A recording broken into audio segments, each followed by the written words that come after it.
انا بطل بس انكسرت. انا كنت يا اعجبك كنت، بس تأذيت هسه هن دقرني مثل ما قال.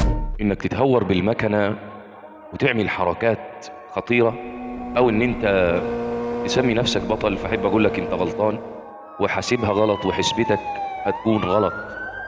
لان التهور مشكله كبيره جدا، وانك تعمل حاجه خطيره جدا وعارف انها خطيره مش بطوله.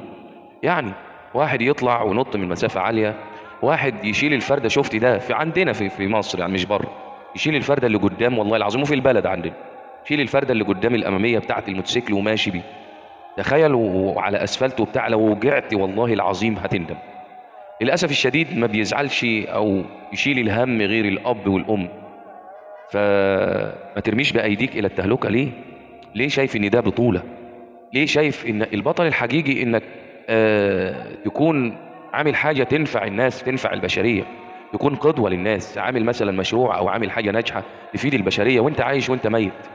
ممكن البطل الحقيقي انك تعمل حتى اقل شيء تقدمه للناس معلومه، او تقدم للناس على السوشيال ميديا معلومه، او ايا كان عمل جميل جدا. انك تساعد الناس مش شرط بفلوسك، ممكن بكلمه تمشي بين الناس تجبر بخاطرهم. فالحكايه مش ان انا اعمل بالموتوسيكل حصان، او ان انا راكب موتوسيكل ريس بيطير او بيسابق التريلا او الكلام ده كله، دي مش بطوله. هترجع تندم والله العظيم.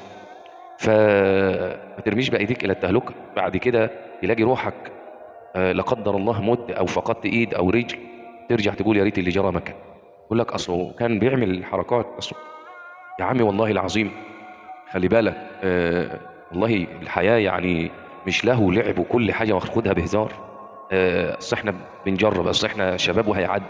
كل لحظه بتعدي عليك محسوبه ومحتومه. فانت مفيش مشكله ان انت راكب موتوسيكل سريع او حلو، لكن كل حاجه خليها مظبوطه. ما تبقاش مبذر ولا تبقى بخيل. يعني ما انا ما امشيش بالموتوسيكل على اجيب اخر سرعه، او ان انا اعمل بيه مش مشكله، او ان انا امشي بالراحه خالص على الاولاني ما اروحش مشوار. خير الامور اوسطها. وربنا عز وجل جعل لنا عقل نميز ونفكر. احنا مش بنسابق الزمن. لا احنا اركب موتوسيكل او اجيب عربيه او ان انا اعمل منظره، دي مش بطوله. او واحد يتباهى باجداده وان انا جدي كان كذا وكذا. جدك الله يرحمه عمل لنفسه كان، فاهمني؟ جدي عنتر بن شداد، جدي مش عارف نايم الشارع من المغرب. طب ماشي جدك قال خلاص، لكن انت عملت ايه؟ لا صنع ولا حاجه، عاش على ذكراهم. صلي على سيدنا النبي وخليك مع ربنا تكسب. اوعى ترمي بايديك الى التهلكه. خلي بالك من نفسك، لانك هتسال عن كل خطوه بتعملها وكل حركه بتاديها.